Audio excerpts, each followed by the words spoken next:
नमस्कार, news point लेकर हाजिर हूं मैं राजीव। दोस्तों, बिहार चुनाव की गहमा गहमी के बीच इस समय दिल्ली सारी हलचलों का केंद्र बना हुआ है।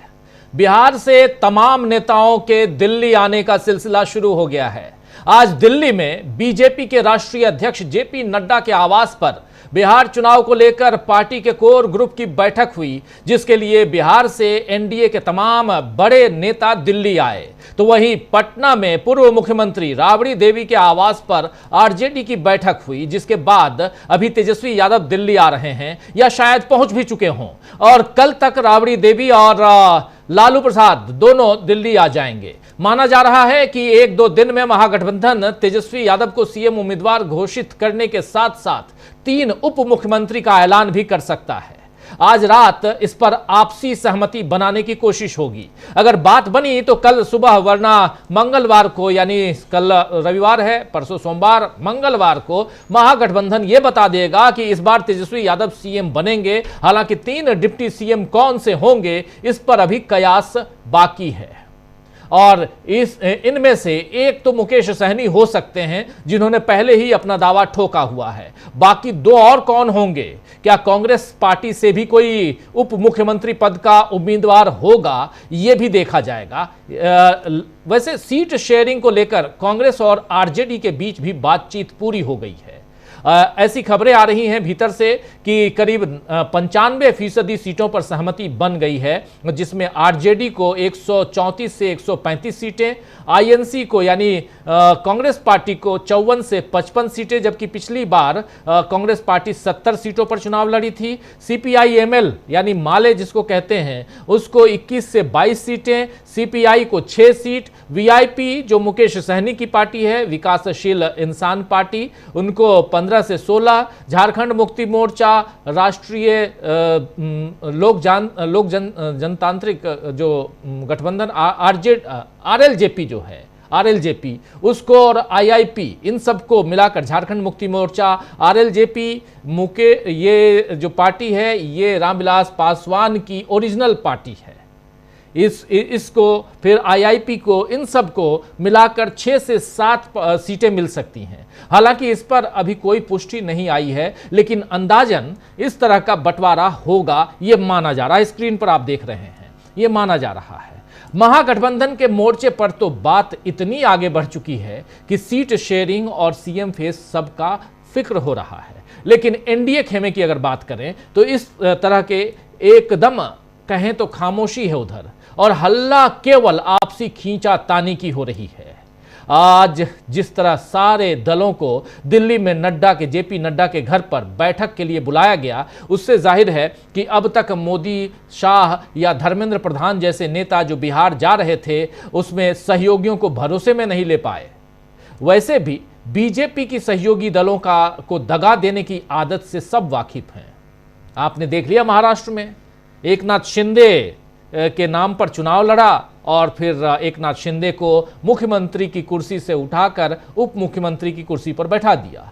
और इसीलिए कोई भी जुबानी वादा यहां पर लेना नहीं चाह रहा है, और कोई भी दल जो एनडीए के साथी हैं, बीजेपी के साथी हैं बिहार में, वो जुबानी वादों पर यकीन नहीं कर रहा आज की तारीख में।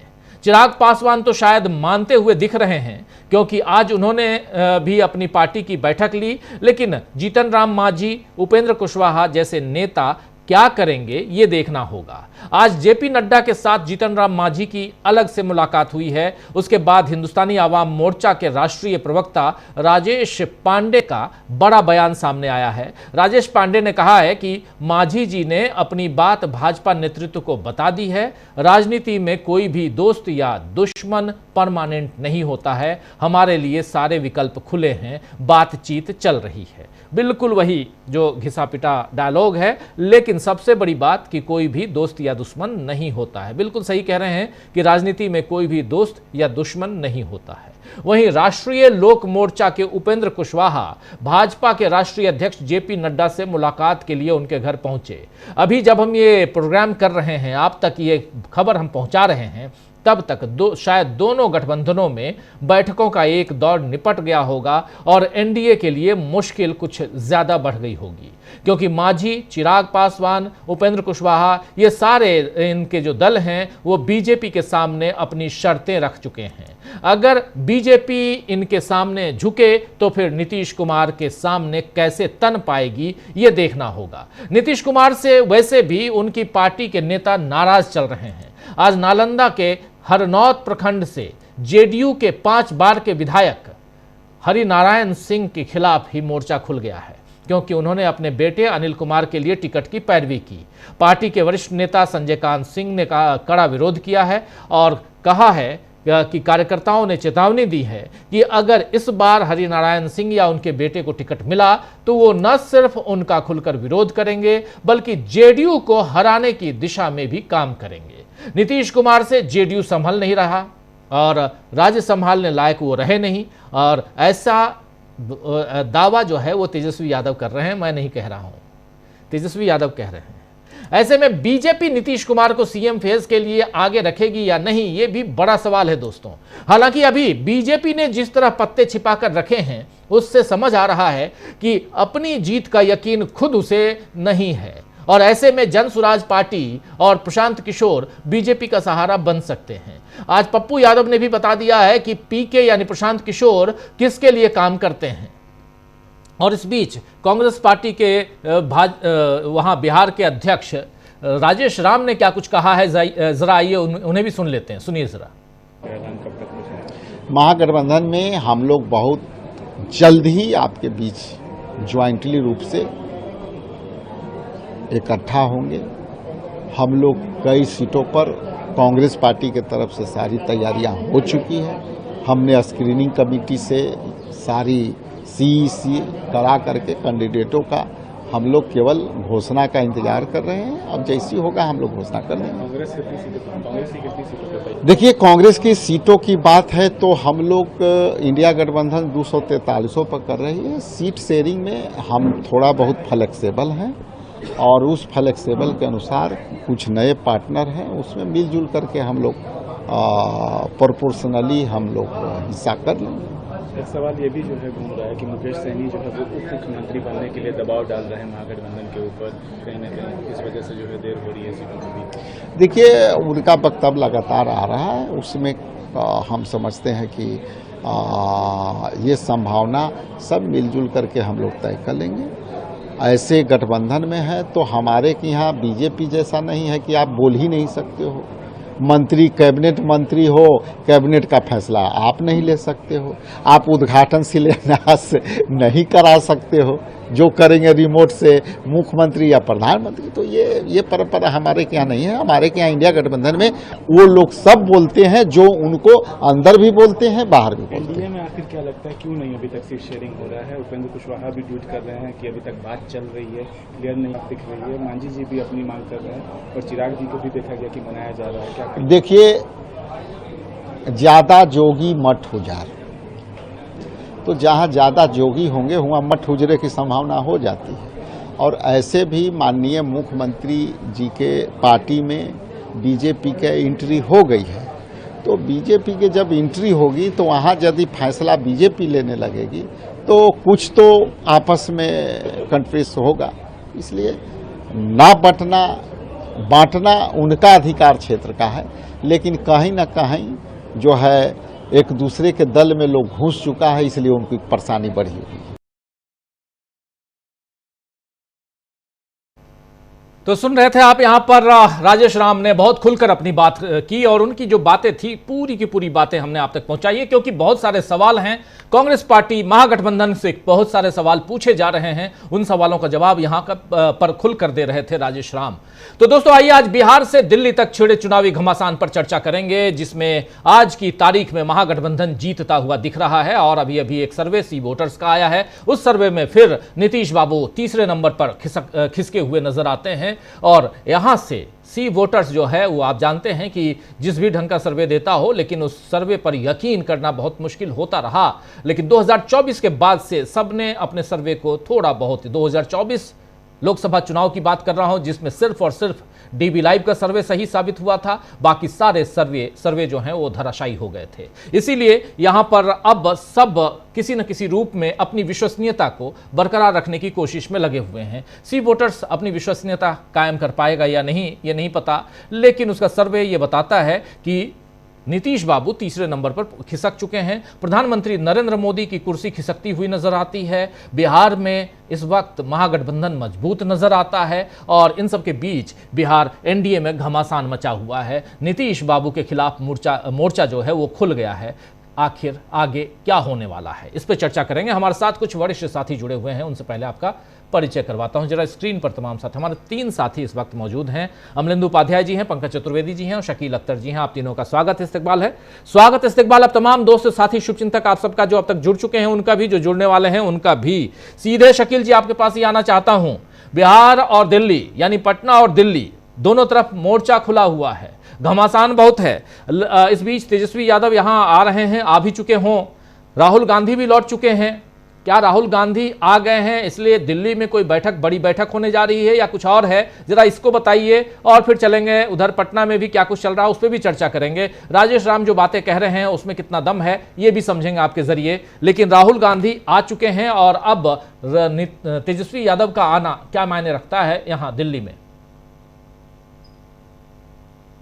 राहुल गांधी आ चुके और आने के साथ ही उनके कार्यक्रम बनना शुरू हो गए, इसलिए तेजस्वी को, लालू जी या राबड़ी देवी जी को दिल्ली आना पड़ रहा है ताकि सारी बातें फाइनल हो सके।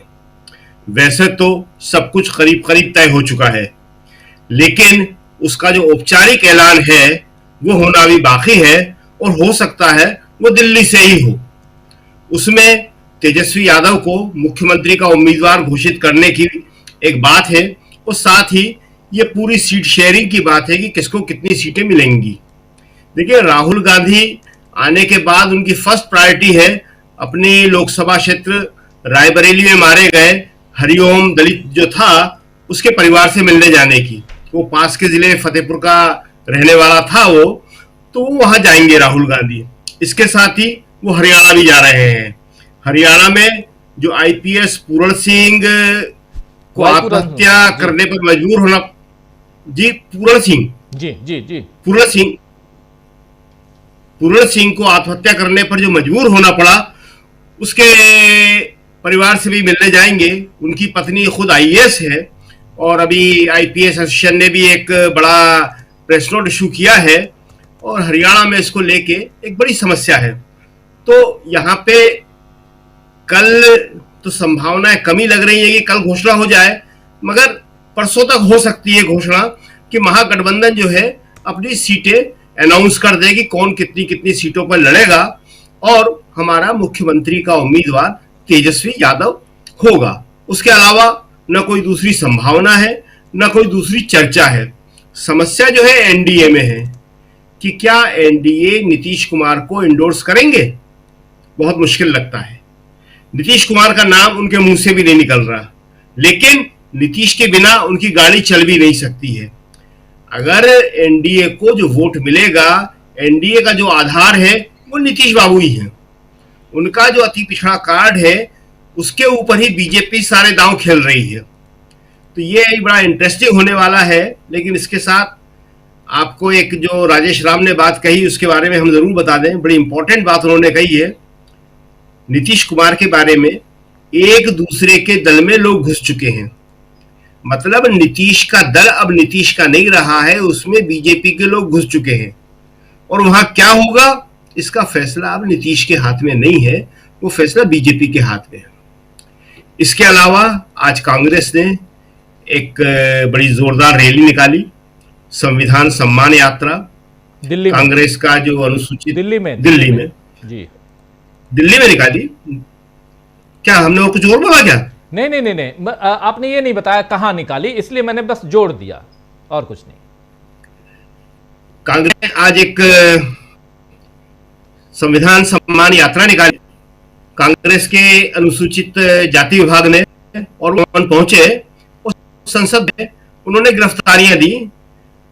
ये यात्रा इस तरह की और भी निकाली जाएगी और जो है इस लेकर संविधान सम्मान को लेकर एक बड़ा आंदोलन करने की तैयारी कर रही है।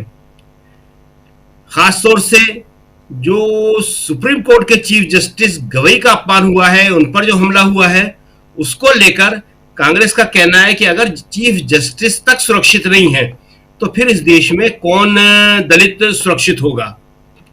तो आज की ये एक बड़ी महत्वपूर्ण घटनाक्रम था जो हमने सोचा आपको बता दें। जी राजीव जी। जी जी जी, बिल्कुल बिल्कुल, एक बहुत ही महत्वपूर्ण बात आपने आखिर में कही है, इस पे दोबारा चर्चा करेंगे। CJI, chief justice of India का जिक्र आपने किया है और दलित बिरादरी के साथ जो कुछ हो रहा है उसका आपने जिक्र किया है। शकील जी, बहुत शुक्रिया आपका। आगे दोबारा आता हूं आपके पास और इस पे हम लोग और बात करेंगे। बहुत महत्वपूर्ण बात आपने कही। जरा आगे बढ़ते हैं, स्क्रीन पर हमारे तमाम साथियों को ले आइए और चर्चा आगे बढ़ाते हैं। बहुत ही इंपॉर्टेंट दिन आज का, एक तरफ बिहार की बात और दूसरी तरफ आप लोग जान रहे हैं बिहार के अलावा इधर दिल्ली में भी गहमा गहमी का आलम है। जरा अमलेंदु उपाध्याय जी को स्क्रीन पर ले आइए, चर्चा में उनको भी शामिल करें। और बिहार और इधर जब हम बिहार का जिक्र करते हैं और इधर जब हम दिल्ली का जिक्र करते हैं तो दोनों को बहुत ही इंपॉर्टेंट हिसाब से देखा समझा जा सकता है। तो अमलेंदु जी को स्क्रीन पर ले आइए, जरा जल्दी से अमलेंदु जी को स्क्रीन पे ले आइए और चर्चा आगे बढ़ाएं हम। अमलेंदु जी जरा ये समझना चाहता हूं कि बिहार में आखिर एनडीए में क्या चल रहा है। हम महागठबंधन की बात करेंगे, महागठबंधन की तो खूब खबरें आ रही हैं, लेकिन एनडीए में क्या चल रहा है?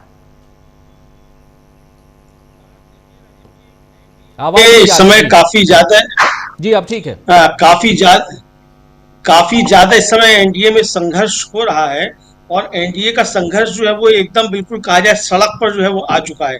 एक तरफ जो उनके उप मुख्यमंत्री हैं बिहार के सम्राट चौधरी, उनका तो दावा है कि सब सीटें का मामला सुलझ गया है और एकदम बिल्कुल सब चाक चौबंद है मामला और सीटों का बंटवारा हो चुका है। जबकि उनके ही जो प्रदेश अध्यक्ष हैं दिलीप जायसवाल, वो कह रहे हैं कि मीडिया जो खबरें चला रहा है वो गलत है, हमको ये जानकारी नहीं है कि कहां से बंटवारा हो गया। उपेंद्र कुशवाहा साफ तौर पर कह रहे हैं कि ये खबरें प्लांट करवाई जा रही हैं और जो भी ये खबरें प्लांट करवा रहा है वो साफ तौर पर धोखा कर रहा है और छल कर रहा है। हमारी पार्टी को अभी तक कोई भी सीट का आवंटन नहीं हुआ है, ये उनका साफ तौर पर कहना है। इसका मतलब राजीव जी अब आरोप प्रत्यारोप ये चल रहा है कि खबरें कौन प्लांट करवा रहा है, जेडीयू करवा रही है कि बीजेपी करवा रही है। अब यहाँ पे बात आ गई है राजीव जी, और बीजेपी में भी क्या कुछ नेता प्लांट करवा रहे हैं खबरें और जेडीयू क्या खबरें प्लांट करवा रही है। यानी आप एक तरीके से कह सकते हैं कि संघर्ष जो है वो एनडीए का अंदरूनी वो इस स्तर पर आ गया है कि गठबंधन में सीटें बंटने से पहले ही खबरें कौन प्लांट करवा रहा है, कौन किसको नुकसान पहुंचाना चाहता है। तो राजीव जी, ये तो भानुमति का कुनवा जो जोड़ा है एनडीए ने बीजेपी ने, तो ये तो आपस में ही इस तरीके से सिर्फ फुटबॉल कर रहे हैं जबरदस्त तरीके से कि किसी को किसी पे भरोसा ही नहीं है। और अगर राजीव जी गठबंधन में दूसरे दल पे भरोसा नहीं होगा तो गठबंधन हो भी जाए, सीटों का बंटवारा हो भी जाए, तो उसके वो परिणाम सामने नहीं आएंगे, क्योंकि फिर एक दूसरे के पीठ में छुरा भोंकने का काम चुनाव के मैदान में ये सब करेंगे।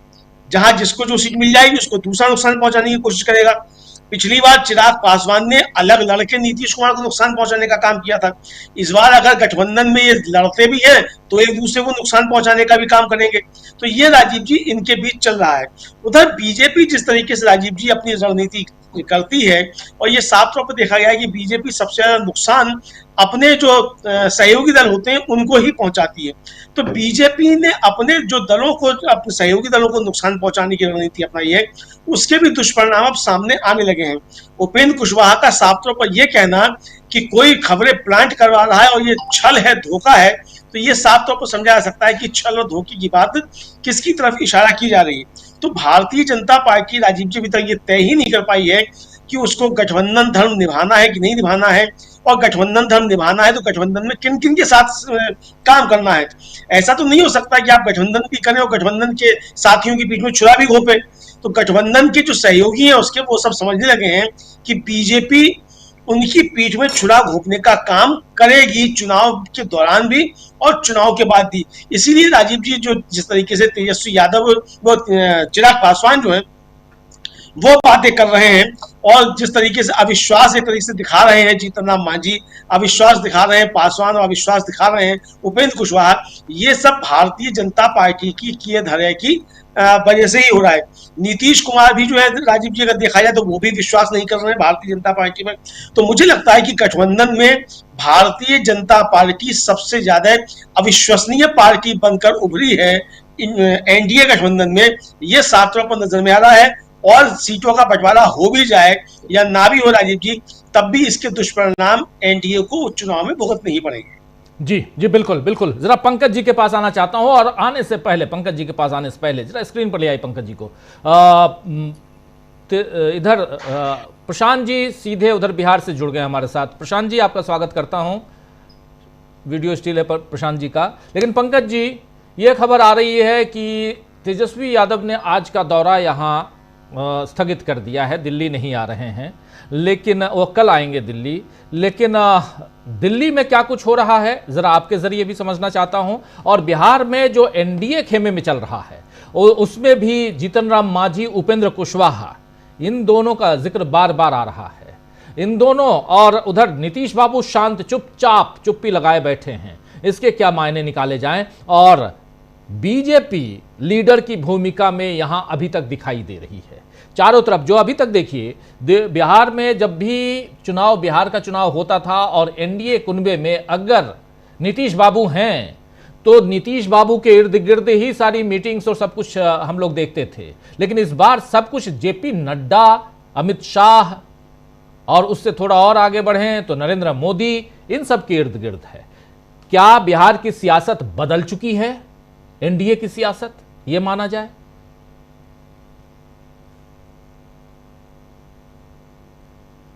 अनम्यूट कीजिए प्लीज, अनम्यूट कीजिए, अनम्यूट कीजिए।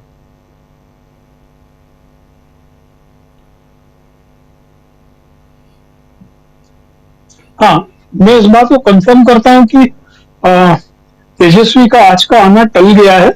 उनको अभी तक आ जाना था, लेकिन अब वो कल उनके आने का प्लान है। और उसके कल आने के प्लान के अंदर दो तीन चीजें थी कल। एक तो सूरजभान सिंह जो मोकामा से बाहुबली और उनके पूरे परिवार को आरजेडी में शामिल होना था, वो प्रोग्राम भी शायद अब परसों होगा बिहार में।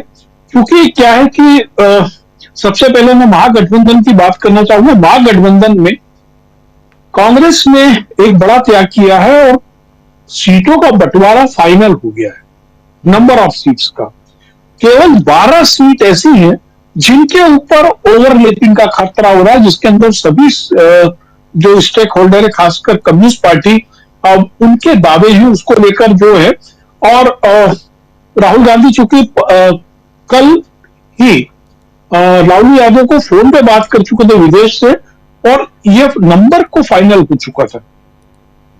उनको यही कहा गया था कि आप ये जो 11-12 सीटें जिनके ऊपर फर्स्ट प्रायोरिटी किसकी होनी, सेकंड प्रायोरिटी किसकी होना चाहिए, यदि वो सीट उनको नहीं दी जाती तो इसकी जगह किसको दी जाएगी, इसकी एक प्रोबेबिलिटी तैयार करके लेके आए। इसीलिए तेजस्वी आज रुके हैं। जो अभी तक की जो जानकारी है उसमें लगभग 135 सीट पर आरजेडी का लड़ना तय है। कांग्रेस केवल 55 सीट पर, वीआईपी 18 पर, 20 पर एमएलए, 6 पर सीपीआई, सीपीआई एमएल, 6 पर सीपीआई, 4 पर सीपीआई एम, 2 पर झारखंड मुक्ति मोर्चा और 2 सीट आरएलजेपी पर और 1 सीट आईपी गुप्ता को। ये टोटल लगभग ये फ्रेम तय हो चुका है। केवल कांग्रेस की सीटें भी लगभग तय है। कांग्रेस की किसी भी सीट पर कोई कंफ्लिक्ट नहीं है और 16 और 17 तारीख से कुछ लोग पर्चा भरना भी शुरू कर देंगे जिनका चुनाव पहले फेज में है। अब जहां तक एनडीए की बात रही, देखिए एनडीए में क्या है कि लोग साथ साथ हैं लेकिन एक दूसरे को खींच रहे हैं। बड़ा भाई कौन होगा, छोटा भाई कौन होगा, इसके ऊपर बहुत कंफ्लिक्ट पहले से होता रहा है। सम्राट चौधरी के पहले कहते रहे, उधर जायसवाल जी ने कह दिया कि अब कोई छोटा भाई नहीं, कोई बड़ा भाई नहीं है। जबकि नीतीश कुमार स्टीयरिंग पोजीशन को छोड़ना नहीं चाहते हैं। नीतीश कुमार की सबसे बड़ी कोफ्त 2 लोगों को लेकर है कि जीतन राम मांझी को और दूसरी है चिराग पासवान को। इन दोनों ने नीतीश कुमार को पर्सनली डैमेज किया है। जीतन राम मांझी को तो नीतीश कुमार ने चीफ मिनिस्टर बनाया और उसके बाद जीतन राम मांझी को जब हटाया गया तो उसके जीतन राम मांझी ने पर्सनल अटैक किए थे नीतीश कुमार पे। नीतीश कुमार की तरफ से ललन सिंह पूरा मोर्चा संभाले हुए हैं और उन्होंने साफ साफ बीजेपी को कह दिया है कि हमें तो 105 सीटें चाहिए, आपको चिराग पासवान और जीतन राम मांझी से आप जूझे, आपको उनको जो देना दीजिए, उसमें नहीं बोलेंगे। उपेंद्र कुशवाहा राजनीति में अनप्रेडिक्टेबल किस्म के आदमी है। वो हर 5 साल में पूरे ब्रह्मांड का चक्कर लगाते हैं, हर ठिए का न्योता खा के आ जाते हैं। तो उनकी आज भी स्थिति वही है।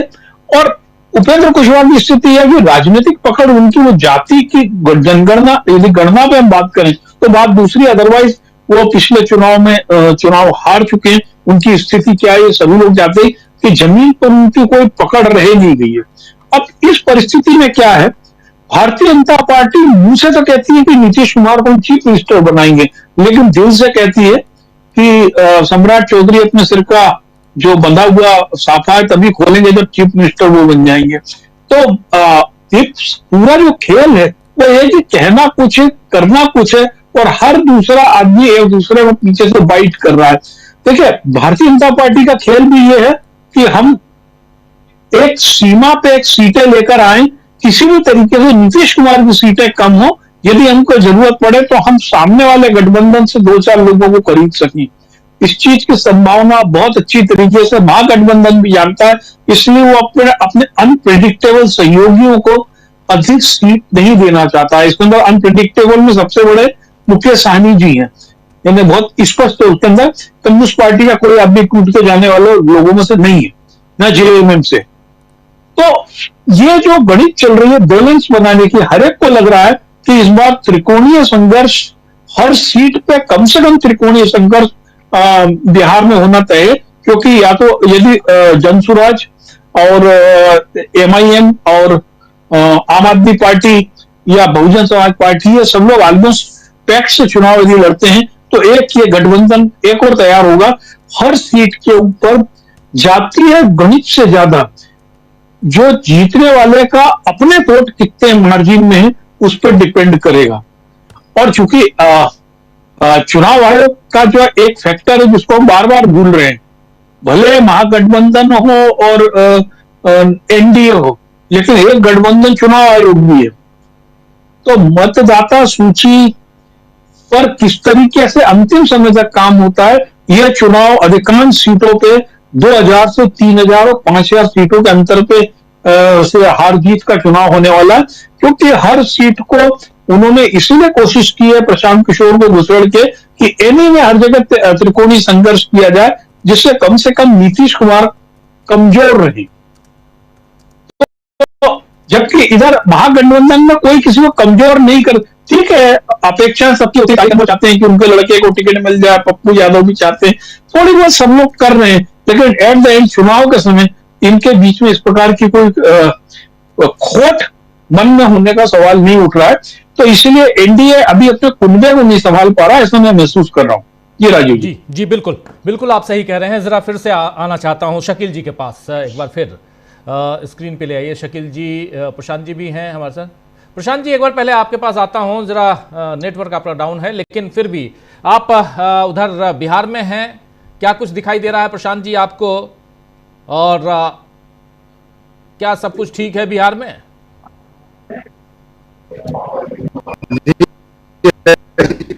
नहीं सब जी जी नेटवर्क बहुत डाउन है। रास्ते में हूँ जी। प्रशांत जी का नेटवर्क बहुत डाउन है, जरा नेटवर्क एरिया में आते हैं तो फिर उनसे हम बात करेंगे। शकील जी आपके पास आना चाहता हूँ। शकील जी, जो अभी पंकज जी जो बात कह रहे हैं बहुत महत्वपूर्ण बातें, और उसमें भी ये जो कुछ पार्टियां हैं जैसे AIMIM 16 से 19 सीटों पर लड़ने की घोषणा करने वाले हैं वो, और उस एरिया में जहां पर पहले भी खासकर मुस्लिम बहुल एरिया रहा है वो, और यानी सीमांचल का एरिया, और पहले भी डेंट कर चुके हैं, और इस बार फिर प्रशांत किशोर फैक्टर, AIMIM यानी असदुद्दीन ओवैसी का फैक्टर, आम आदमी पार्टी का फैक्टर, BSP का फैक्टर, ये सब कितना मायने रखता है अल्पसंख्यकों को। अब इसमें से थोड़ा किनारे कर देता हूं कुछ चीज़ों को। अल्पसंख्यक कल ही हम लोग चर्चा कर रहे थे, आज की तारीख में एक तरफा राहुल गांधी कांग्रेस पार्टी और उस कुनबे की तरफ नजर आते हैं। अगर बात की जाए दलितों की, तो दलितों के ऊपर जिस ढंग से अत्याचार हो रहा है, यहां तक कि अब तो सीधे न्यायपालिका के ऊपर हमला है, जूता फेंका गया अगर CJI के ऊपर। अभी आप बात की, अपनी बात की शुरुआत आपने वहीं से की थी। आपने बताया कि कैसे उधर एक IPS ऑफिसर को अपनी जान गंवानी पड़ी, वो आपने बताया। और ऐसे ही इधर हम उत्तर प्रदेश में देख रहे हैं, उधर राजस्थान में हमने देखा। ये सब अगर देखा जाए तो क्या कुछ लगता है कि BSP जो है वो कितना यहाँ डेंट लगा सकती है? और ये दो अलग अलग फैक्टर्स यहाँ पे जोड़ दिया जाए तो दोनों आज की तारीख में दिखाई देते हैं, चाहे वो दलित हों चाहे अल्पसंख्यक हों, ये दोनों भी नजर आते हैं इंडिया गठबंधन की तरफ। तब NDA, तब ये B टीमें। दलित, अल्पसंख्यक और एक और वर्ग है अति पिछड़ा, जिसमें अभी इससे पहले हम बता रहे थे कि नीतीश कुमार अपना दावा करते हैं और बीजेपी इसीलिए उनके साथ है। ये सारे के सारे इस बार जो है महागठबंधन की तरफ आशा की निगाहों से देख रहे हैं। महागठबंधन जो है सबको प्रतिनिधित्व देने की कोशिश कर रहा है। जो अति पिछड़ा वर्ग है वो बिहार में सबसे ज्यादा है और राहुल गांधी सबसे ज्यादा उसकी बात कर, मगर ये लोग सब मानेंगे, सब लड़ेंगे, तो खैर लड़ ही रहे हैं। और वैसे वो एक मुख्य पार्ट है। पिछली बार भी 5 सीटें शायद जीते थे, आसपास ही जीते थे, सीमांचल से ही जीते थे, जिनमें से 4 उनकी के भाग गए। इस बार वो फिर चुनाव लड़ाएंगे और उनके चुनाव लड़ने और लड़वाने का एकमात्र उद्देश्य है महागठबंधन के वोट काटना। क्योंकि जो अल्पसंख्यक समुदाय है उसका बड़ा हिस्सा जो है वो महागठबंधन की तरफ जा रहा है, पहले भी जाता रहा। कुछ हिस्सा जरूर थोड़ा सा नीतीश की तरफ जाता रहा है इससे पहले, लेकिन इस बार जाएगा या नहीं जाएगा कहना बड़ा मुश्किल है। क्योंकि नीतीश कुमार जिस तरह से पूरी तरह बीजेपी के साथ चले गए, इससे पहले ऐसे कभी नहीं गए थे। उन्होंने चाहे वक्फ बिल हो चाहे दूसरे तमाम मुद्दे हो, उस पर खुला समर्थन किया है नरेंद्र मोदी का। तो अल्पसंख्यकों का जो एक वोट उनको मिलता रहा है वो शायद इस बार जो है नीतीश कुमार के लिए खतरे में पड़ जाए। लेकिन ये सारे के सारे जो वोट काटने वाली ताकतें हैं, जिनमें एक सबसे बड़ी ताकत के रूप में प्रशांत किशोर को पेश किया जा रहा है और इस तरह बताया जा रहा है कि शायद वो तीसरा मोर्चा बना ले। वो तीसरा एक मोर्चा है, लेकिन बिहार की जनता समझदार है, वो साफ साफ जानती है कि अगर बीजेपी को वोट देना है तो डायरेक्ट बीजेपी को वोट देना है, इनडायरेक्टली काहे के लिए देना है? ओवैसी के जरिए दे, मायावती के जरिए दे, प्रशांत किशोर के जरिए दे, केजरीवाल जी के जरिए दे। उल्टी शिकायतें हुई, एहसान तो गया, बीजेपी एहसान भी नहीं मारेगी उनका। तो इसलिए वो जो है अगर किसी को भी जाना है सीधे तो बीजेपी के साथ जाएगा और ये बहुत अच्छी स्थिति है महागठबंधन के लिए। देखिए बिहार में जो है नोटिफिकेशन इशू हो चुका है चुनाव का, इसलिए टाइम अब बहुत कम बचा है। आधी के करीब सीटें जो है उन पे 17 तारीख तक नॉमिनेशन हो जाना है। आज छुट्टी है नॉमिनेशन की, कल भी छुट्टी है, इसके बाद 13 से केवल 4 दिन बचने वाले हैं। तो इसलिए जो है अब सब कुछ 13 तारीख तक जो है कहा जा रहा है कि फाइनल हो जाएगा। महागठबंधन में भी हो जाएगा और एनडीए में भी हो जाएगा। पटना जो राजधानी है वहां भी 17 तारीख तक ही नॉमिनेशन भरे जाएंगे, इसलिए वहां भी जरूरी है, राजधानी है, वहां से माहौल बनता है कि सब कुछ तय हो जाए और जो सीट शेयरिंग का घोषणा है महागठबंधन की करीब करीब तय है वो हो जाएगी। दूसरी राजीव जी एक बात बहुत खास है, जिस तरह से बीजेपी राजनीति कर रही है, मोदी सरकार कर रही है, उसका एक घटनाक्रम बहुत इंपॉर्टेंट है जिस पे हमें चर्चा करना चाहिए। तालिबान की सरकार के विदेश मंत्री जो है वो भारत आए, मोदी जी ने उनका स्वागत किया, अच्छी बात है। लेकिन तालिबान के विदेश मंत्री ने कहा, अफगानिस्तान की तालिबान सरकार, कि हम प्रेस कॉन्फ्रेंस करेंगे आपके विदेश मंत्री से मिलने के बाद। और उसमें जो है कोई भी महिला रिपोर्टर नहीं आना चाहिए। मोदी सरकार ने कहा ओके। इस देश में इंदिरा गांधी प्रधानमंत्री रही हैं। ये तालिबान की सरकार हो या अफगानिस्तान हो, जब यहां आते थे तो उनसे मिलते थे। यहां पे पाकिस्तान में बेनजीर भुट्टो रही है, श्रीलंका में आज की तारीख में भी महिला प्रधानमंत्री, और इससे पहले भंडार नायक रही है, इटली में महिला, और दुनिया के जाने कितने देशों में है। कहीं और जाके ये लोग ऐसी बात नहीं कर सकते। तालिबान वाले, उनकी सरकार कहती है आप प्रेस कॉन्फ्रेंस अपनी कैंसिल कर दो।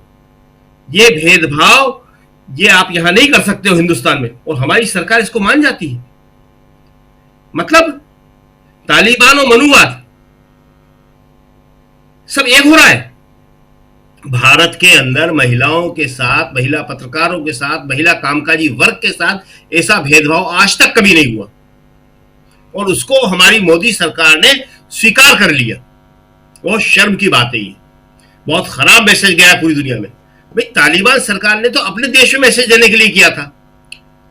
वो जिस तरह अपने देश में काम करती है उसको वहां मैसेज देना था कि देखो हमने वहां महिलाओं पे प्रतिबंध लगाया है, और यहां हमारे पुरुष जो है वो खुद महिलाओं से पर्दा कर रहे हैं।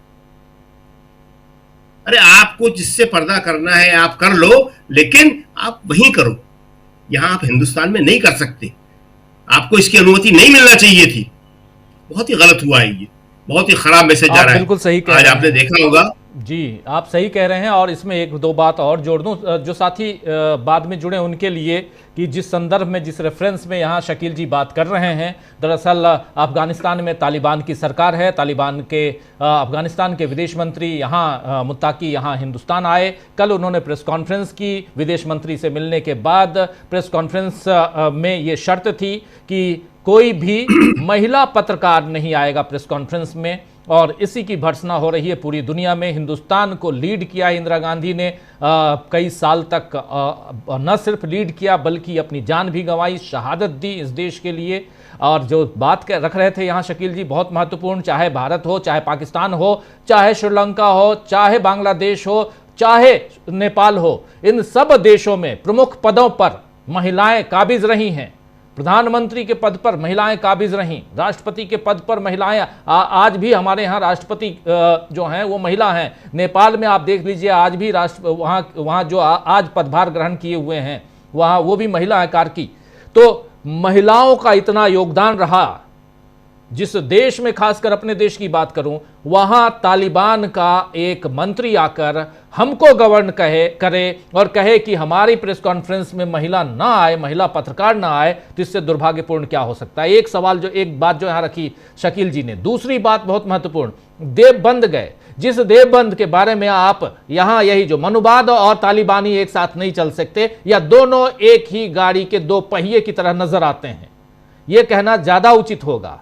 क्योंकि आप देवबंद को एक तरफ से यही सरकार कहती है कि आतंकवाद का अड्डा है, वहीं आप उनको भेजने के लिए आप दलबल भेजते हैं उनके साथ, तो आप दोहरे रवैये के साथ कैसे आगे बढ़ रहे हैं, इस पर अलग से वीडियो करेंगे हम शकील जी, चर्चा करेंगे। बहुत महत्वपूर्ण चर्चा है और बहुत इंपॉर्टेंट है, इस पे बात करेंगे।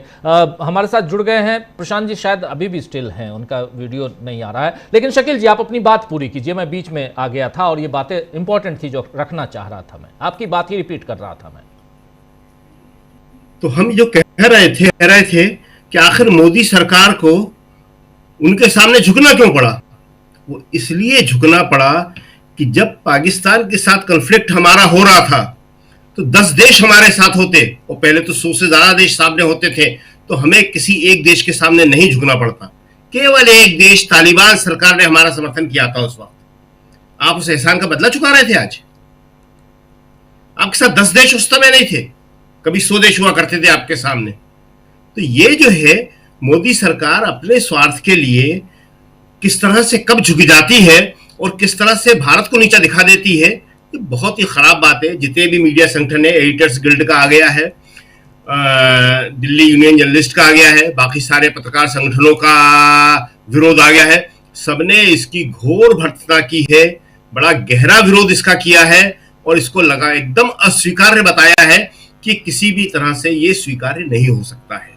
जी राजीव जी। जी बिल्कुल। बिल्कुल आप सही कह रहे हैं। प्रशांत जी नहीं जुड़ पा रहे हैं, वो दिख रहा है मुझे, प्रशांत जी नहीं जुड़ पा रहे हैं। लेकिन पंकज जी, क्या कुछ कहेंगे आप जब हम केंद्र की बात करते हैं? हालांकि ये तालिबान वाला मामला बहुत इम्पॉर्टेंट है, इस पे थोड़ी सी चर्चा तो होनी चाहिए। क्या कुछ आप कहेंगे, जबकि पूरा प्रेस जगत जो है, प्रेस जगत ही नहीं, ये सामान्य जगत की बात है। आप देखिए क्या कहाँ है, तालिबान की सरकार अफगानिस्तान में है और वहाँ मानव अधिकार नाम की कोई चीज़ नहीं है। क्या हम भी उसी दिशा में जा रहे हैं? हमारे देश में तो हमारा रूल चलना चाहिए था ना। तालिबान जिसको हमने मान्यता आज तक नहीं दी, जिसका अब एम्बेसी खोलने की बात हो रही है, और उसके हिसाब से हम यहां प्रेस कॉन्फ्रेंस करेंगे। पंकज जी, मजेदार चीज आप देखिए कि आज भी दिल्ली में जो अफगानिस्तान का जो दूतावास है उसके ऊपर पुराना वाला झंडा लगा हुआ है, जिसका हेड अब्दुल्ला है। जस्ट सोचिए कि हमने आज की तारीख तक हमारी निगाह में, भारत सरकार की निगाह में, अभी भी वही सरकार जिसको तालिबान ने खदेड़ दिया था, वो सरकार को हमने मान्यता दी हुई है। हम उसी झंडे पे बैठे हुए हैं। वो तालिबान के साथ जो हमने बातचीत की वो बगैर झंडे की। देखिए, इसका भी एक राजनीतिक गणित है, और इस राजनीतिक गणित का डायरेक्ट इम्प्लीकेशन बिहार पे। अब आप बोलेंगे कि ऐसा क्या है? देवबंद आतंकवादियों का अड्डा है, देवबंद में एक एटीएस का हेड ऑफिस बनाया जाए, ये सब काम योगी जी ने किया था जी। बड़े स्तर पर भारतीय जनता पार्टी में योगी वर्सेस अमित शाह वर्सेस मोदी का जो टकराव चल रहा है, ये उसी की एक असर है कि योगी जी को नीचे दिखाने के लिए ये उस अमीर खान मुत्तकी को देवबंद ले गए, जो आज की तारीख में भी टिल डेट यूएन के द्वारा और यूएस के द्वारा घोषित वैश्विक आतंकी है। ये वर्ल्ड में हमारे लिए सबसे शर्मनाक बात है कि यूएन और अमेरिका जिस व्यक्ति को आज की तारीख तक आतंकी घोषित किए, हम उस व्यक्ति से राजनयिक संबंध रख रहे हैं, उस व्यक्ति को हम उस जगह पर ले जा रहे हैं जो हमारे लिए एक बड़े मसलक का हेड है। मौलाना तौकीर रजा की जो पिटाई हुई है वो भी इसी चक्कर में हुई है। तौकीर रजा जो थे बरेली वाले, वो जो थे वो अमित शाह और मोदी गिरोह के कहलाते थे, तो उसको मजा चखाने के लिए योगी जी ने उसको कुचल के रख दिया, और उस सब का बदला लेने, क्योंकि बरेलवी और देवबंदी मसलक के थोड़े बहुत टकराव जो वर्ल्ड वाइड सब जानते हैं, इसके लिए एक घोषित आतंकवादी को ये वहां पर लेकर चले गए। आप सोचिए जो जियो पॉलिटिक्स का वर्ल्ड का बदलाव है, हम किस लेवल पर खड़े हुए हैं, आपको जानकर आश्चर्य होगा, जिसमें भारत से कोई चर्चा नहीं कर रहा है, कि पाकिस्तान ने सऊदी अरेबिया के साथ में के बीच में एक सैन्य समझौता हो गया, जिसमें सऊदी अरेबिया कह रहा है कि पाकिस्तान का भारत से युद्ध होता है तो हम 4,000 अरब डॉलर तक का तेल दे सकते हैं पाकिस्तान को। आप सोचिए कि कभी हमारी उन अरब कंट्रीज में क्या इज्जत हुआ करती थी। और ये जो असर है, ये भारतीय जनता पार्टी के इंटरनल जो कॉन्फ्लिक्ट हैं, जो सत्ता के कारण और पैसे के कारण उभर के सामने नहीं आ रहे हैं, उसके असर है।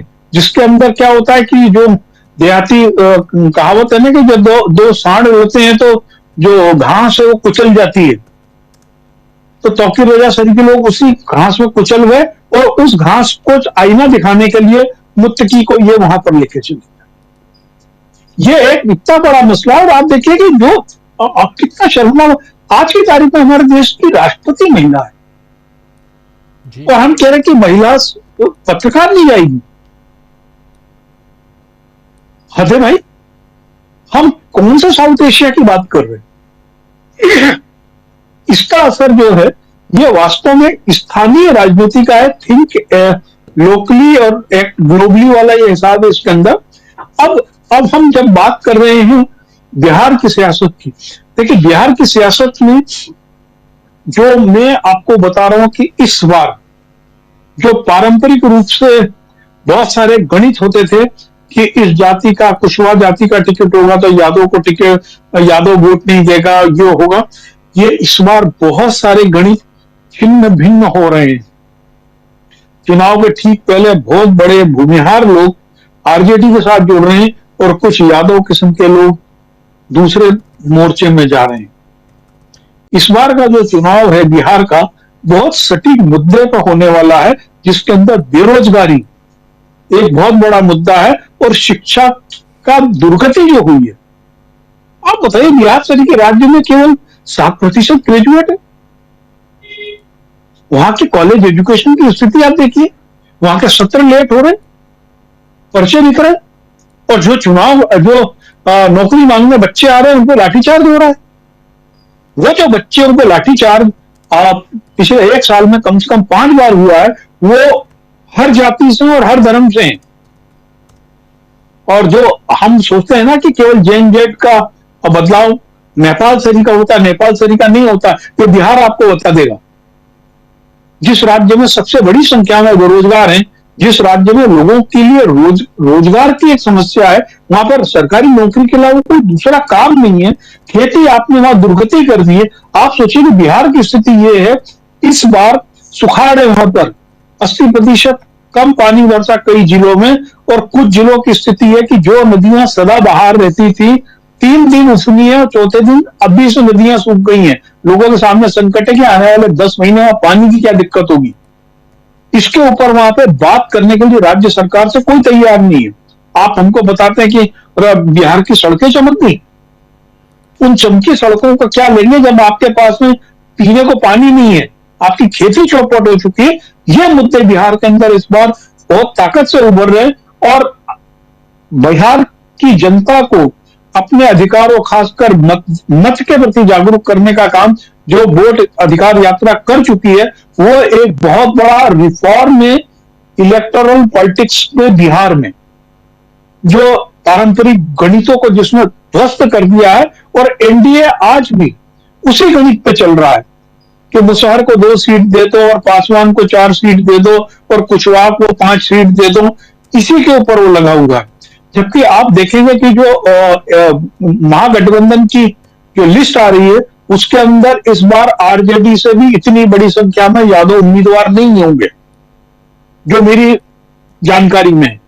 तो गणित बहुत बदला है और ये जो सरकार, केंद्र सरकार दिशाहीन है स्थानीय मुद्दों को लेकर और वैश्विक मुद्दों को लेकर, उसका एक नेगेटिव असर जो पढ़ा लिखा समाज है उसके ऊपर भी जा रहा है। और ये सब चीजें प्रभावित करने वाली हैं बिहार के चुनाव को। जी राजीव जी। अमलेंदु जी, आपको क्या लगता है और कौन कौन सी चीजें हैं जो बिहार के चुनाव को प्रभावित कर रही हैं? क्या एसआईआर भी प्रभावित करने जा रहा है बिहार को? और एसआईआर का जब जिक्र कर रहे हैं हम, तो इस प्रोग्राम के ठीक बाद आप देखिए एक शानदार पॉडकास्ट जो हर फोर्टनाइटली हम आप तक लेके आते हैं, अभिषेक मनु सिंघवी, जो एसआईआर पर बहुत खुलकर लड़ाई लड़ रहे हैं सुप्रीम कोर्ट में। और उनके एसआईआर के अलावा सुप्रीम कोर्ट में जो चीफ जस्टिस ऑफ इंडिया के ऊपर जूता फेंका गया, उसके बाद देश की सियासत और देश की न्यायपालिका दोनों किस दिशा में जा रही है, इन सब पर भी, और साथ साथ बिहार के चुनाव पर भी, दलितों की राजनीति पर, मायावती पर खुलकर चर्चा आप देखेंगे ठीक इस प्रोग्राम के बाद अभिषेक मनु सिंघवी के साथ। और वो हम आप तक लेके आएंगे, जरूर देखिएगा ठीक इस प्रोग्राम के बाद। लेकिन अमलेंदु जी, आपको क्या कुछ दिखाई देता है बिहार के चुनाव में?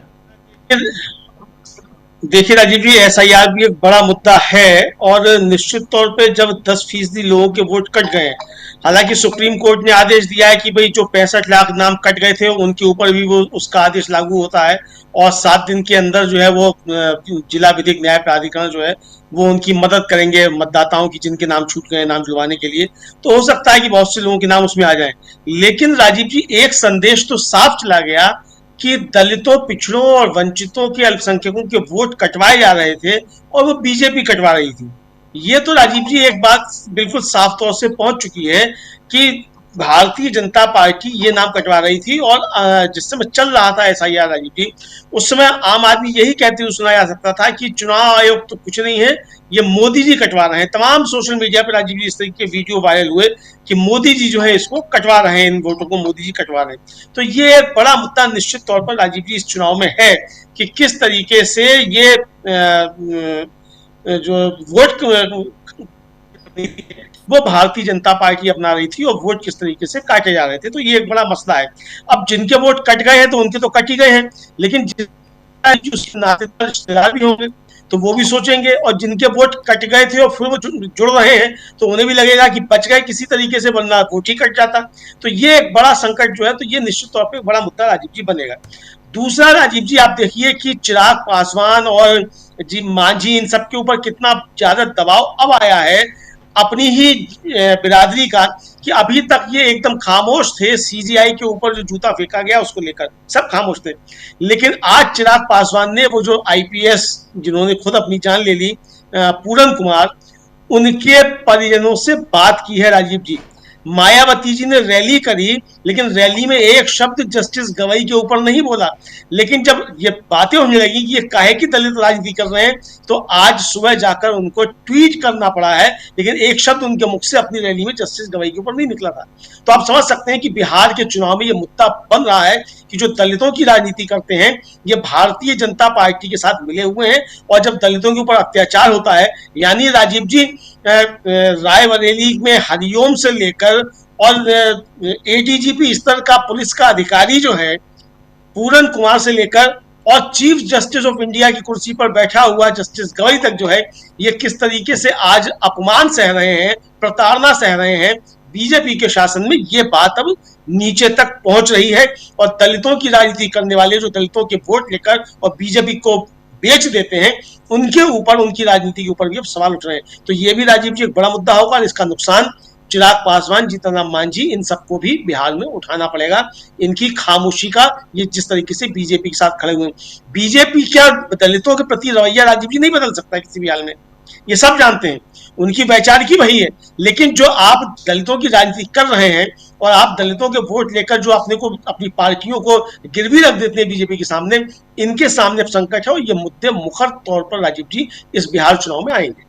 जी जी, इस बिहार चुनाव में ये मुखर तौर पे आएंगे। लेकिन दलितों की राजनीति का और खासकर दलितों के साथ जो कुछ हो रहा है उसका बिहार पर कितना असर पड़ सकता है आने वाले चुनाव पे, और क्या बिहार में इन मुद्दों के कारण, दलितों, अल्पसंख्यकों, आदिवासियों, इन सब के कारण, और उसमें कुशवाहा की बात करें, उसमें निषादों की बात करें, इससे बहुत कुछ परिवर्तित होने की उम्मीद हम देखें क्या शकील जी? और दूसरी चीज़, खबर ये भी आ रही है कि जो सीटों की के बंटवारे यानी सीट शेयरिंग की बात NDA में चल रही है, उससे जीतन राम मांझी काफ़ी नाराज़ हैं।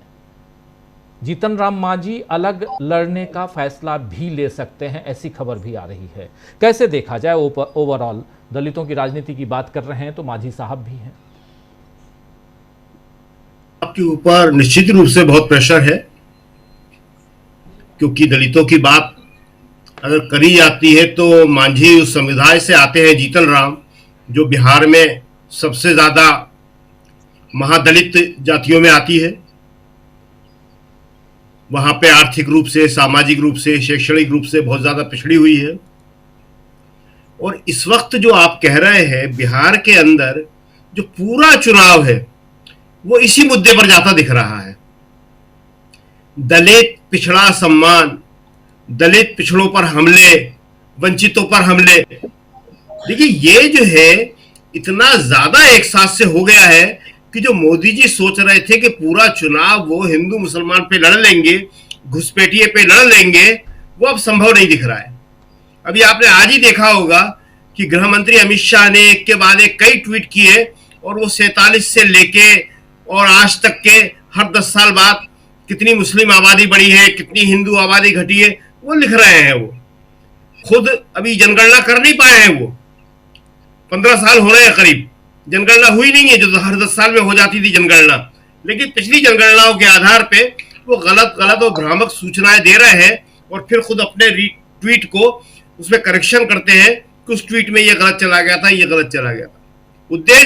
उद्देश्य एकमात्र ये है कि बिहार के चुनाव को वापस हिंदू मुसलमान पे ले आए, लेकिन अब यह किसी भी तरह संभव नहीं हो रहा है।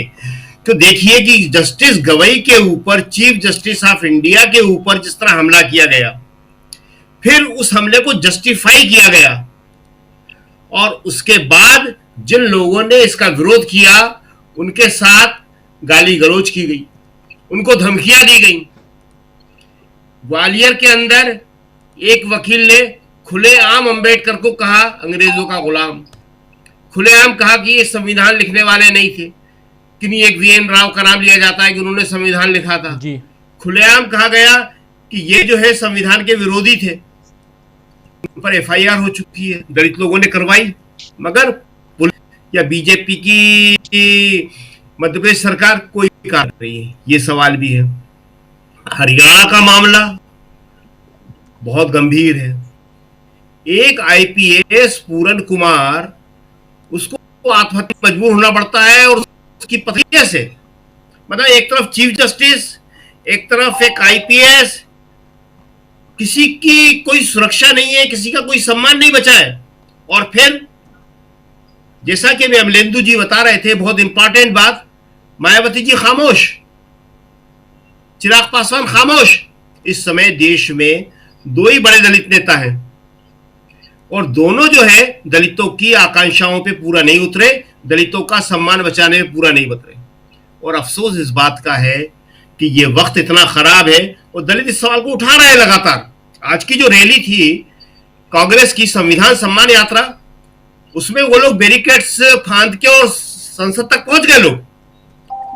क्यों? क्योंकि उनमें गुस्सा था इस बात को लेकर। तो ये गुस्सा जो है बिहार में भी जाएगा, क्योंकि दलित के इशू पे बहुत सारे लोग जो है कुछ इन्फ्लुएंसर बन जाते हैं। एक नया शब्द चला हुआ है आजकल, इन्फ्लुएंसर है साहब, हम इन्फ्लुएंस कर देते हैं समाज को सोशल मीडिया के जरिए। वो सब के सब एक्सपोज हो गए। मतलब कुछ लोगों की हालत तो इतनी ज्यादा खराब हो गई कि डर के मारे वो कहने लगे, एक इन्फ्लुएंसर दूसरे इन्फ्लुएंसर से या ट्रोल से, कि मालिक मैं आपका टॉयलेट साफ करने आना चाहता हूं, टॉयलेट साफ कर दूंगा। गंदगी की इंतहा हो गई, और उन्हें गालियां पड़ रही है कि तुम जन्मनाहीन आदमी हो। इससे बुरी गाली ये जो है कानून के अंदर अपराध है, जन्मनाहीन कहना। वो कह रहे जन्मनाहीन आदमी हो। और बीजेपी दोनों के बीच सुलह करवा रही है, दोनों से कह रही है कि अपने अपने ट्वीट डिलीट कर दो, घर जाओ। मजाक बन गया है। मतलब दलित सम्मान का कोई मतलब नहीं है, दलित हमले का कोई मतलब नहीं है, ये आपसी लड़ाई इसके लेकर शुरू हो गई है। हम जो बार बार कहते थे कि बीजेपी जो नफरत और विभाजन बो रही है, वो एक दिन इस स्तर पे आ जाएगी कि संभालना मुश्किल हो जाएगी। आज आप देख लो उसी स्तर पे आ गई है। ग्वालियर के अंदर, मध्य प्रदेश के अंदर इन्होंने जातीय वैमनस्य पैदा कर दिया, पूरे देश में जातीय वैमनस्य पैदा कर दिया। दलित और सवर्ण ले आए, ये कहां विवाद थे सारे के सारे। सवर्ण जातियों के अंदर वहां आपसी विवाद पैदा हो गया कई जगह।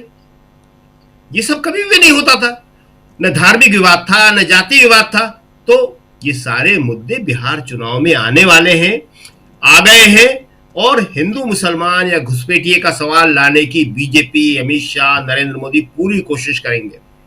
अभी जैसे जनगणना के आंकड़े दे रहे हैं, वो गलत आंकड़े दे रहे हैं, उनको सारों को सारों काउंटर कर दिया गया है, बता दिया गया है, लेकिन बावजूद उसके वो लगातार देते जाएंगे। पिछली बार भैंस खोल रहे थे वो कि भैंस खोल के ले जाएंगे, इस बार वो पता नहीं क्या कहेंगे। इस तरह के भावु काल्पनिक डर दिखाएंगे वो कि ऐसा हो जाएगा, वैसा हो जाएगा, लेकिन जनता इसको समझ गई है। बिहार के अंदर रोजगार एक बहुत बड़ा मुद्दा है। ने इसको सबसे अच्छा एड्रेस किया कि हर परिवार में एक नौकरी दे रहा हूं मैं। ऐसे सवाल ये करने लगे कि पैसा कहां से आएगा। सरकार की इतनी योजना है, कहां से पैसा आता है। 10-10 हजार रुपए एक महिला के खाते में आपने जमा कर दिया, कहां से पैसा आया वो किसी ने पूछा? नहीं, किसी ने नहीं पूछा। मध्य प्रदेश में महिलाओं को दे रहे हैं, महाराष्ट्र में महिलाओं को दे रहे हैं, कोई पूछ रहा है कहां से पैसा आ रहा है? अरे ये तो नौकरी दे रहे हैं जो रिटर्न देगी, नौकरी से पैसा आएगा, उस पैसे से बाजार चलेगा, बाजार से प्रोडक्शन बढ़ेगा। राहुल गांधी यही तो कहते हैं ना, एक साइकिल चलती है इसके जरिए जी। वो साइकिल चलेगी। बिना नौकरी के कोई भी अर्थव्यवस्था चल नहीं सकती, बिना रोजगार के कोई भी अर्थव्यवस्था चल नहीं सकती। कह रहे साहब 10,000 रुपया दिया है, इससे रोजगार कर लो। 10,000 में कौन सा रोजगार हो रहा है? शायद मोदी जी अपने आइडिया को बढ़ाने के लिए बात कर रहे हैं। जो उन्होंने एक आइडिया दिया था, ग्रेट आइडिया, ग्रेटेस्ट आइडिया, पकोड़े की दुकान खोलो, तुम भी खोलो, हम भी खोले, सब खोले। फिर खाएगा कौन? आपस में खाओ एक दूसरे के।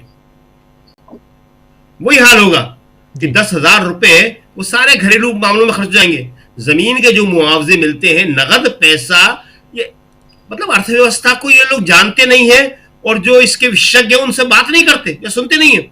पूरी दुनिया जानती है कि नगद पैसे का गरीब के लिए, मध्यम वर्ग के लिए कोई मतलब नहीं होता सिवाय फिजूल खर्ची। अभी बोनस मिला है 30-31 तारीख को, 1 तारीख को सबको। आज क्या तारीख हो रही है? 11। सारे वेतन भोगी क्लास के पास वो बोनस की रकम खर्च हो चुकी है। जमीन के करोड़ों करोड़ों में मुआवजे मिलते हैं। ये नोएडा आसपास, गाजियाबाद, सब जगह मिले। उत्तराखंड में टिहरी के आसपास, टिहरी में एक कोशिश की थी उस टाइम की यूपीए सरकार ने कि जमीन का नगद मुआवजा न देके उसके बदले आपको जमीन दे दी जाए। कई जगह कोशिश होती है, कई अच्छी सरकारें कोशिश करती हैं, क्योंकि ये आर्थिक रूप से स्टेब्लिश हो चुका है कि पैसा अगर आप दे दोगे तो ग्रामीण 16-16 पहियों की गाड़ी खरीद लाएगा, 4 मंजिला मकान बनवा लेगा, जिसका बाद में प्लास्टर भी नहीं हो पाएगा। ये सब सर्वेक्षण हो चुके हैं, सारे कागजों में बात आ चुकी है। नगद पैसे का कोई महत्व नहीं होता। ये 10,000 रुपए जो दिए हैं आपने, वो खत्म हो चुके हैं सबके पास से। बिल्कुल। तो ऐसी स्थिति में चुनाव जो है वो निश्चित ही रूप से दलित के इशू पे होगा, दलित सम्मान के इशू पे होगा। दलित के साथ पिछड़ा जुड़ा हुआ है। 85% आबादी जो है बिहार की दलित, पिछड़ा, आदिवासी और माइनॉरिटी की है। 85% आबादी। और अगर वो नहीं चेते, उनके अंदर जागरूकता नहीं आई, तो उन्हीं के लिए बहुत बड़ी मुश्किल है कि वो कहते हैं कि अब न जागे तो फिर कब जागोगे। इतनी बुरी स्थिति में, इस हाल में अगर उनकी समझ में नहीं आया कि कौन हमारा हितैषी है और कौन हमारी भावनाओं से खेलता है, जी, तो ये बिहार की जनता को तय करना पड़ेगा। जी राजीव जी जी जी। क्लोजिंग कमेंट चाहूँगा पंकज जी आपसे, क्योंकि इसके बाद फिर थोड़ा प्रोग्राम जल्दी खत्म करेंगे और इसके बाद सीधे पॉडकास्ट और बहुत गंभीर विषय पे चर्चा है। इसलिए मैं चाहता हूं कि आप तमाम साथी उस पॉडकास्ट को भी सुनिए और देखिए उसको, और अपने विचारों को कमेंट बॉक्स के ज़रिए भी पहुंचाइए। लेकिन पंकज जी, क्या दिखाई देता है आपको जब हम बहुत सारी चर्चा, बहुत सारे मुद्दे हैं, अभी बिहार का चुनाव तो ओपन चुनाव है इस वक्त, लेकिन एज किसको दिखता है आपको? शकील साहब की बात को मैं थोड़ा सा एक्सटेंड करूंगा। ग्वालियर की स्थिति इतनी विस्फोटक कर दी उन्होंने कि वहां पर धारा 144 लगानी पड़ी है, और वहां पर पूरे संभाग की स्थिति नाजुक है। तो क्या है कि बगल का जो 45 किलोमीटर दूर का मुरैना जिला है, वो दलित बहुल जिला है, और वहां पर ये बात बहुत बुरी तरीके से भड़क चुकी है। और इस प्रकार के जो स्थानीय तनाव है, ये देश के विकास को लेकर, देश की छवि को लेकर बहुत तकलीफदेह है। ये सामाजिक और आर्थिक रूप से देश को पीछे ले जाते हैं। शकील साहब बोल रहे थे कि 10,000 में पकौड़े खाएं। आपको जानते हैं कि पकौड़े तो हम लोग खा लेते हैं, लेकिन उसके बाद में उसका फायदा कौन लेता है? वो डॉक्टर और वो दवा के एजेंट, जो बाद में कल जाकर बीजेपी को वोट के लिए चंदा देते हैं। देखिए, हम देखें कि हम जो जातीय संघर्ष की स्थिति ये उपजा रहे हैं इस तरीके की हरकतों के कारण। आप देखिए कि एक व्यक्ति में, उसका नाम नहीं लूंगा, वो फेमस हो जाएगा, जो जिसने एक घटिया किस्म का वीडियो बनाया जिसके अंदर चीफ जस्टिस के गले में वो मटकी लटकी हुई थी, जो महाराष्ट्र की बदनाम थी। वो व्यक्ति को पुलिस पूछताछ के लिए ले जाती है, वो 3-4 घंटे में छोड़ देती। वो भारतीय जनता पार्टी का प्रवक्ता शिवम त्यागी उनको लेने चला जाता है। जबकि इस देश में हर दिन, खासकर यूपी में 25 मुकदमे कायम हो रहे हैं किसी नेता की कार्टून बनाने को लेकर, किसी नेता के बारे में सोशल मीडिया पे कमेंट कर, किसी नेता ने, खासकर योगी जी को लेकर, वो भावनाएं आहत हो जाती हैं उसमें। लेकिन वो जो भावनाएं आहत हो रही है, चीफ जस्टिस के लिए आहत है। देखिए, वो वास्तव में चीफ जस्टिस के लिए नहीं है, वो जितनी जो बदतमीजी शब्द मैं इस्तेमाल करूंगा जो सोशल मीडिया पर राइट विंगर कर रहे हैं, वो चीफ जस्टिस के लिए नहीं है, वो एक दलित के चीफ जस्टिस बनने पर है। बिल्कुल बिल्कुल तो बिल्कुल। ये जो, और ये जानबूझ करके किया जा रहा है, यह जानबूझ करके किया जा रहा है। अभी मध्य प्रदेश में पिछड़ी जातियों के आरक्षण को लेकर बात हो रही, तो यही राइट विंगर्स कह रहे हैं कि हमारे लिए क्या बचेगा। तो एक प्रकार से ये वर्ग संघर्ष की स्थिति को पैदा कर रहे हैं, क्योंकि इनको लगा कि अब जो धार्मिक टकराव है वो सैचुरेशन पे आ गया। मियां तो रिएक्ट ही नहीं कर रहा है। मियां ने जितने बड़े मुद्दे हुए, वक्फ का मुद्दा हुआ, बुर्का का हुआ, 3 तलाक का हुआ, उसमें कोई रिएक्ट ही नहीं किया जाता।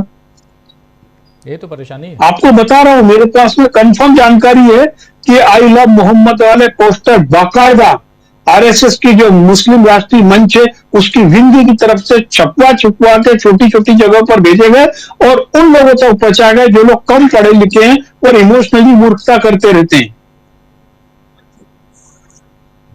उसका कोई मायने नहीं है। आम मुसलमान को आई लव मोहम्मद या आई लव महादेव इन सबसे कोई वास्ता नहीं है। ये जो खेल खेल रहे हैं, किसी भी तरीके से बिहार तक ये आंच पहुंच नहीं पा रही है। लेकिन आपको एक चीज बता दूं कि बिहार में ये चिंगारी पकड़ गई है दलित के अपमान को लेकर। जी, दलित के अपमान वाली चिंगारी जरूर पकड़ गई। देखिए, बिहार में 17% मुसलमान है। बिहार के बड़े हिस्से में मुसलमानों का होल्ड है। बिहार में मुसलमान एजुकेशन में भी ठीक ठाक है, जॉब में ठीक ठाक है, तो उनकी अपनी एक पकड़ है। और सबसे बड़ी चीज है, कांग्रेस में सरेआम, जो अभी तक कांग्रेस बड़ा डरती थी कि मुसलमानों को आगे किया था, हमको मुसलमान परस्त पार्टी की जाएगी, कांग्रेस ने स्पष्ट रूप से राहुल गांधी ने सीएलपी लीडर शकील साहब को बनाया खुलेआम। यह करने का कांग्रेस अभी तक डरती थी। एक साफ साफ मैसेज है। और ये जो टकराव की राजनीति है, ये देश को भी नुकसान पहुंचा रही है और एनडीए को भी यही खाएगी। आपको बता रहा हूं कि पूरे एनडीए को यही टकराव की जो उनकी घृणित मानसिकता है वही खाएगी, क्योंकि देश से बड़ा कोई नहीं है। जी राजीव जी, सही, आप सही कह रहे हैं। और अभी बिहार का चुनाव ओपन है, लेकिन इन सब के बीच जब आप हिंदू मुसलमान धर्म सांप्रदाय इन सब की बात करते हैं, इन सब के बीच अगर कोई एम्प्लॉयमेंट की बात करे, रोजगार की बात करे, तो फिर बात बहुत दूर तक जाती है। और जिसको ऑलरेडी महागठबंधन ने, इंडिया गठबंधन ने और खासकर तेजस्वी यादव ने घोषणा उसकी कर दी है कि 20 महीने में हमारी सरकार आने के बाद हर परिवार से एक रोजगार पक्का, सरकारी नौकरी पक्का। ये बहुत बड़ी बात है। और ये एक कहें तो आने वाले समय में बहुत परेशान कर सकता है ये मसला, ये मुद्दा एनडीए को। चलिए देखते हैं, फिर भी चर्चा जारी रहेगी। और इस प्रोग्राम के अब समाप्त करने की इजाज़त चाहता हूं। और इस प्रोग्राम के ठीक बाद तुरंत आप दूसरे स्ट्रीम में देखिए, लाइव देखिए अभिषेक मनु सिंघवी के साथ पॉडकास्ट, जिसमें SIR और जिस चर्चा को हम अभी कर रहे थे, जिस बारे में, यानी CJI के ऊपर, क्योंकि एक वकील, अभिषेक मनु सिंघवी देश के वरिष्ठतम वकीलों में से एक हैं, एक वकील दूसरे वकील के बारे में क्या कहता है, उस न्यायपालिका के बारे में क्या कह रहा है, अगर उनकी जुबानी आप सुनेंगे तो इससे बेहतर और क्या हो सकता है। तो ज़रूर देखिए। बहुत बहुत शुक्रिया पंकज जी, बहुत शुक्रिया शकील जी, अमलिंदु जी, प्रशांत जी जोड़ने की कोशिश कर रहे थे, नहीं जोड़ पाए, उनको भी शुक्रिया। बहुत बहुत शुक्रिया आप तमाम साथियों, आप सबका बहुत बहुत शुक्रिया। नरसिंह कुंदलवाल साहब, नितेश कुकादिया जी, शिव कुमार पारिक साहब, ज्योति जी, शशि कुदादा साहब, सुनील कुजूर साहब, श्री किरण जी, आप सबका बहुत शुक्रिया, बहुत धन्यवाद। इस कार्यक्रम को यहीं समाप्त करने की इजाज़त चाहता हूं। दूसरे कार्यक्रम में फिर हमारे साथ जुड़िए और देखिए शानदार पॉडकास्ट। नमस्कार, गुड नाइट, शुभ रात्रि, शब ब खैर।